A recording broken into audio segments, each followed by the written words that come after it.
আসসালামু আলাইকুম। গরিবের ঘোড়ার রোগ হইছে। কেন বলতেছি? আগে দেখে নেন। ঘড়িতে এখন বাজে রাতের ১টা ৩৭, ১৩ই সেপ্টেম্বর রাত।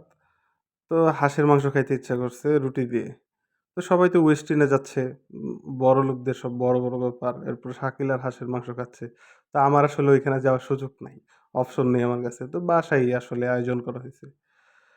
তো আমার বউ আমাকে রুটি বানায় দিচ্ছিল। রাতের তখন অলমোস্ট ২টা বাজে। আর তরকারিটা আমি একটু নাড়াচাড়া দিচ্ছিলাম। কারণ একা, একা সব কাজ করতে পারতেছিল না। রুটি যে বানায় দিচ্ছিল এইটাই মনে হচ্ছিল যে আমার কপাল। এত রাতের বেলা রাতের ২টা বাজে সে আমাকে রুটি বানায় দিচ্ছে। এরকম বউ পাওয়া আসলে সত্যিই ভাগ্যের ব্যাপার। বউকে একটু খুশি করার জন্য বললাম যেহেতু বউ ভিডিওটা দেখবে। তো এখানে আমরা ৪ পিস হাঁসের মাংসে ৪ পিস আলু দিয়েছিলাম। আমার মেয়ে তো ছোট মানুষ, ও হাড়গুলো চিবিয়ে খেতে পারে না। তো আলুটা দেওয়ার উদ্দেশ্য হচ্ছে সে আলুটা খুব পছন্দ করে এবং তার একটা ডিমান্ড থাকে বরাবরই যে আলু কিন্তু দিতে হবে। তো এইজন্য আলু দিয়েছিলাম। তো ও তো রুটি বানাচ্ছিল নিচে বসে, আমি সেঁকতেছিলাম ভালো করে রুটিগুলো। তরকারিটা অলমোস্ট হয়ে আসছে এই মুহূর্তে। রাতের প্রায় ২টা বাজে।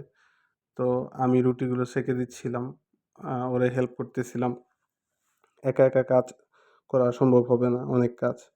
তো মাংসটা অলমোস্ট হয়ে আসছে কাছাকাছি একটা সময় এটা আরো ঘন হবে গ্রেভিটা, আরো শুকাবে। তখন এটার অ্যাকচুয়াল কালারটা আসবে এবং ভাল লাগবে দেখতে। তো অনেক আগে আসলে আমরা বিয়ের ১ম দিক দিয়ে আজকে থেকে ৭-৮ বছর আগে এরকম রাতের বেলা জেগে, জেগে রান্না করে খেতাম।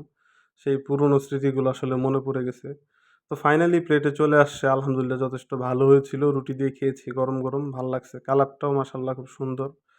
কারো যদি খেতে মন চায়, আ মুখে লালান ফেলিয়ে কোনো লাভ নেই। চলে আসবেন যদি খাওয়ার ইচ্ছা থাকে। খাওয়াবো ইনশাল্লাহ।